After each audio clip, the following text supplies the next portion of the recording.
But I'm here to talk to you today about quantum computing for Maryland. My name is Gabby. I'm from Qubit by Cuba. I manage our school partnerships and our year-long course I'm about to tell you about. Teresa and Teal are my colleagues at Qubit by Cuba. I'll give them a second to introduce themselves too if they'd like. Hello, Teresa Council. I am the Special Projects Manager here. Very nice to meet you. I'll be working specifically with our summer internship program as my next project that I have going on. So it's nice to be here. And hi all, I'm Teal Vickery. I work really closely with Gabby on outreach, school partnerships, and making sure people know about quantum and our awesome year-long course. So I'll be here in the chat if you have any questions, and I'm super excited to get started.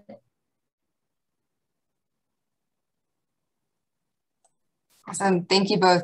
So just kind of give you a quick rundown of what we'll be talking about today.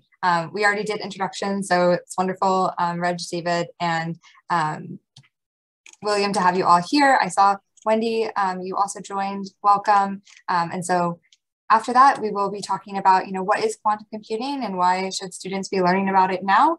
And then a little bit more about Qubit by Qubit and how to get involved. You'll see we also have Jade and Jade on the call here. So they'll have a second to talk about their experience with the program as well.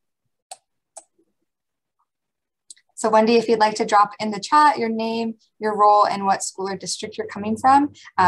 We're all kind of across the state. I guess our teachers on the call here are across the state, and so excited to have folks across the board. So a little bit about Qubit by Qubit. We're an initiative of the Coding School, which is a tech education nonprofit.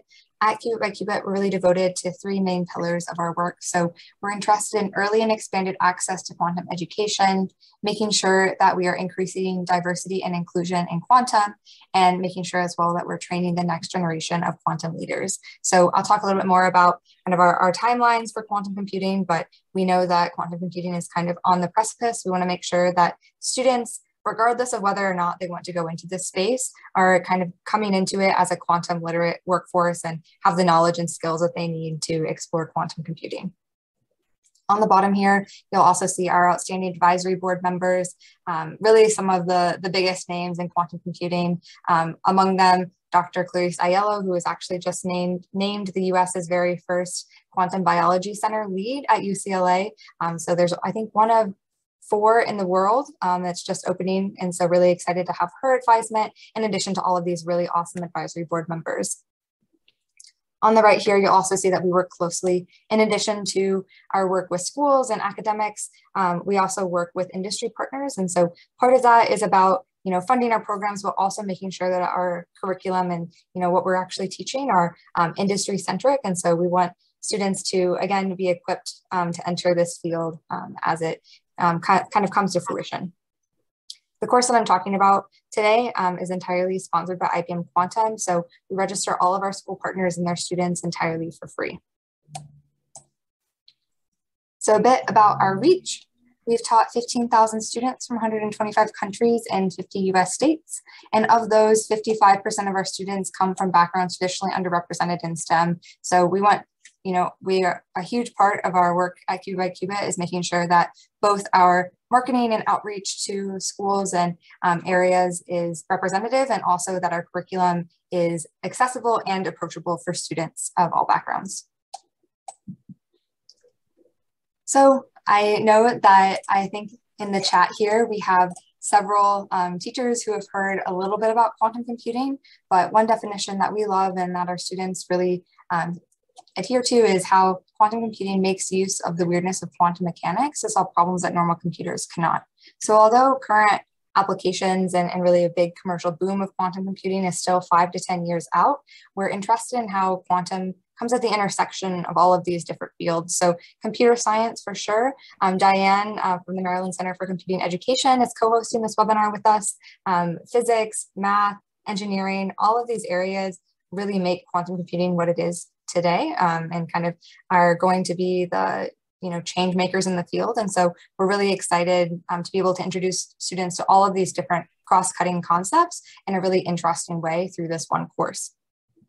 There's also potential applications in chemistry, biology, environmental science, and finance and economics. So one thing that we like to say is how quantum computing really can be for everyone, regardless of what field they want to go into. Much like computer science, it's incredibly likely that students will be impacted by quantum computers in the future. And so we want to introduce students to this really exciting area. So a little bit more about, why should we be learning quantum? Like I mentioned before, it really has incredible potential applications in all of these areas: artificial intelligence, machine learning, and classical computing.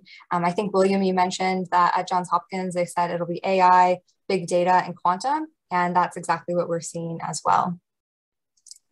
We're also seeing huge investments from, industry, academic, and international leaders.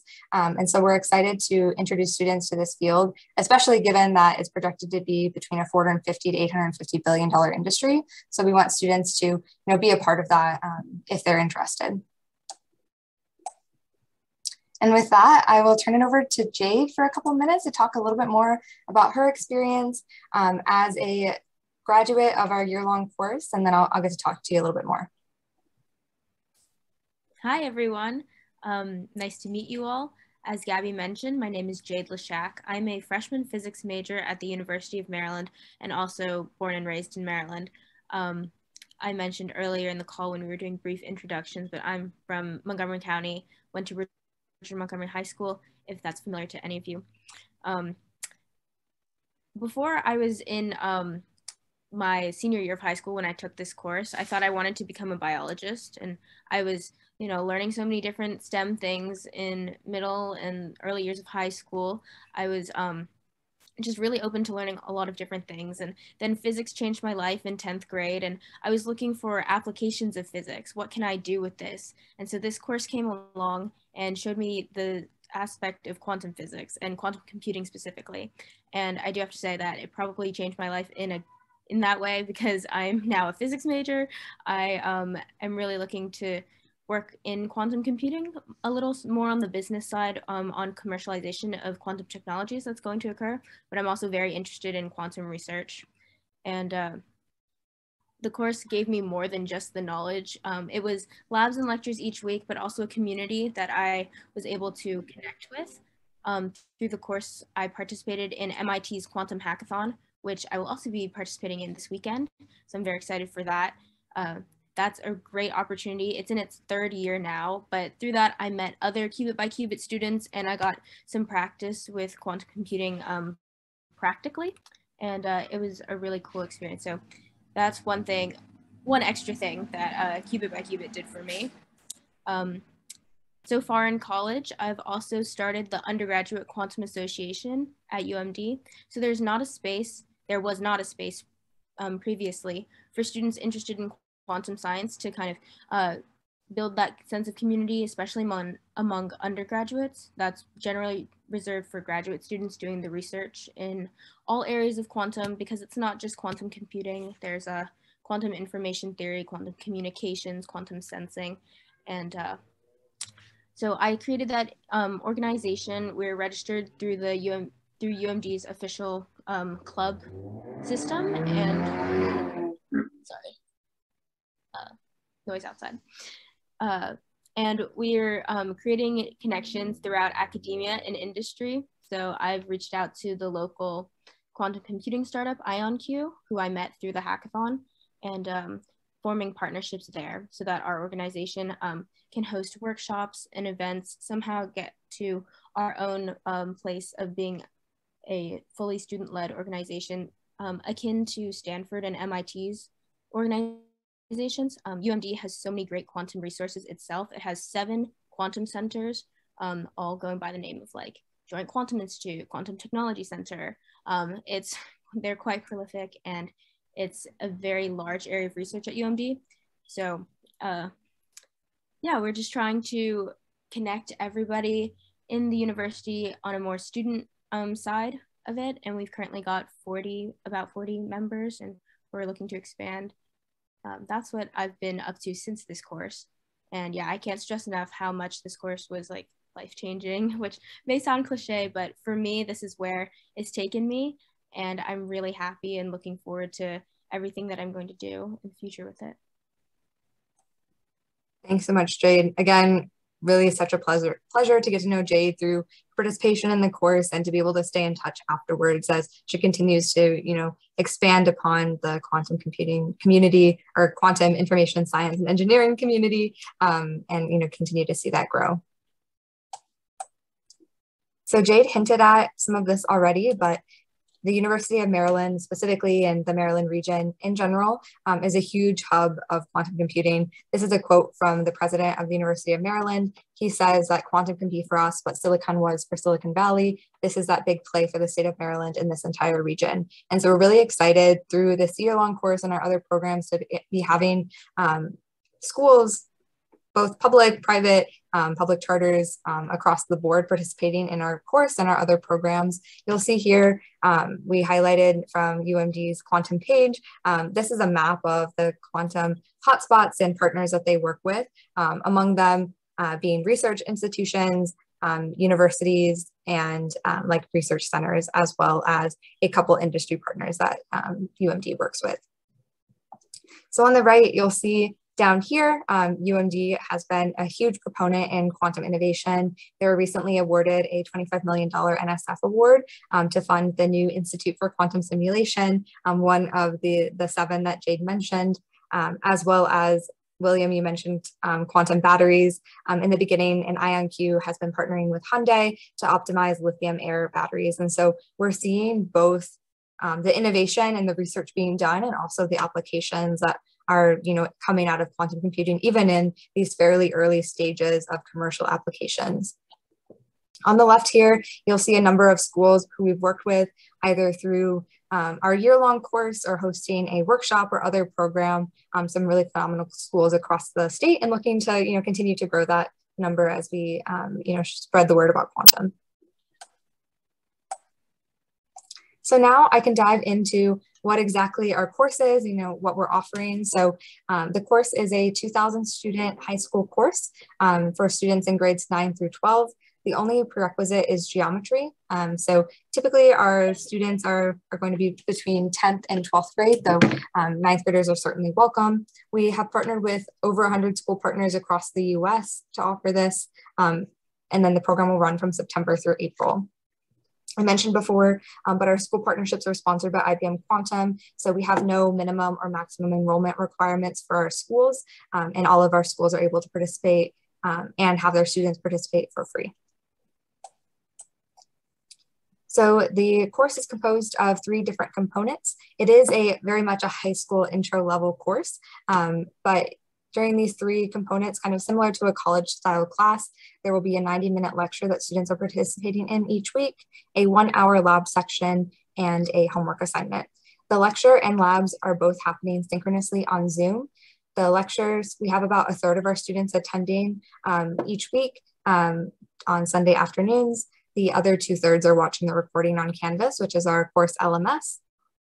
And then the lab, we have, I believe, like 98% of our students participating in the labs are virtually, synchronously each week on Zoom. And so they have over 40 different options to choose from. They select a time that works well for them for the semester, and they can switch up the semester if need be. So in total, students are spending between 3 and 5 hours with us per week in combinations of these 3 options or requirements. And then a couple additional opportunities for support. We do host a Piazza page, which is an online Q&A platform exclusively for students to ask their TAs any questions that they've had about quantum, be that in the curriculum that we've posed, or even if they're just curious about, what is this interesting concept that they read an article about, because they're kind of more tuned into the quantum computing space now.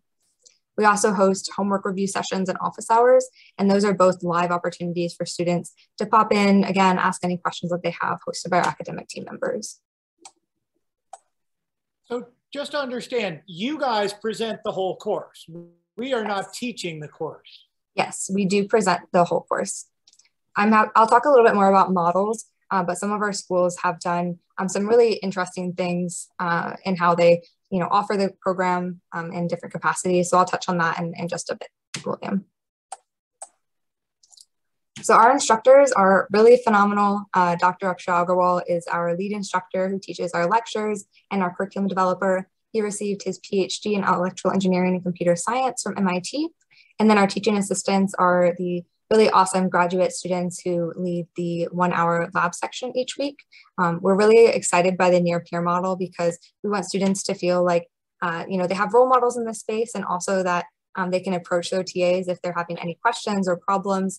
Like I mentioned before, the lab sections are about 30 students each week. And so that small community environment is really helpful, like Jade mentioned, and kind of getting to know other students, and also, having the platform to ask questions as they come up. So I'm sure that y'all are very interested in the curriculum. I will be sharing the syllabus after this call, but just to kind of give you a preview, semester 1, again, students don't need to have any prerequisites outside of geometry.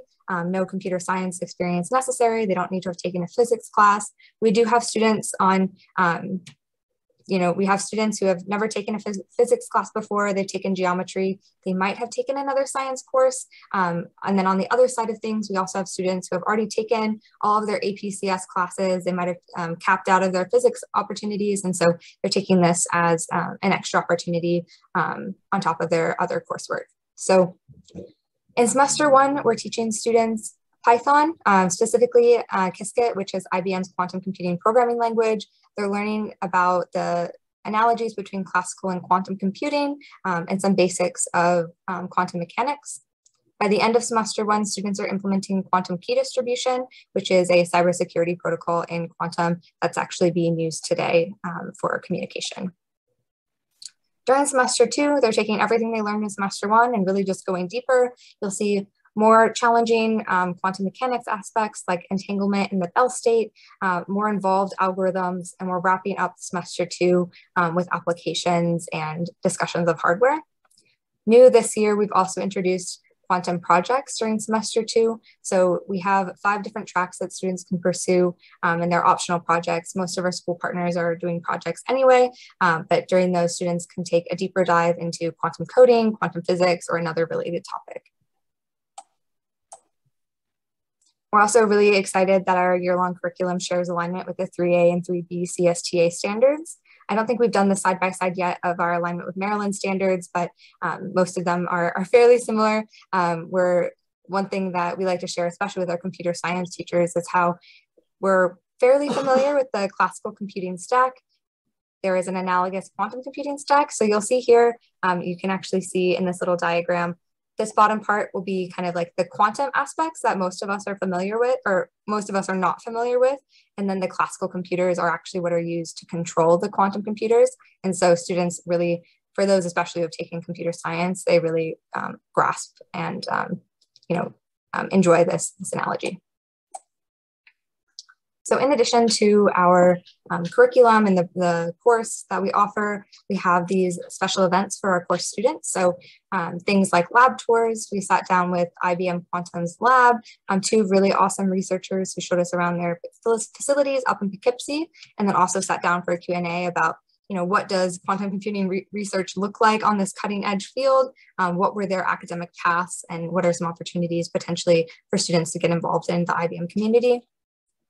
And then as well, we like students to know that quantum computing is really happening in almost every major research university in the US. And so we like to introduce students as well to a number of different labs. And so this is Anna Osala, who's a graduate student at the Colorado School of Mines. She showed students around her lab, and then also demonstrated here, she was showing students an undergraduate project that her first year undergraduate research student was working on, and kind of talk through, what are some projects that students might be pursuing as a first or second year undergrad if they decide to go on and study quantum.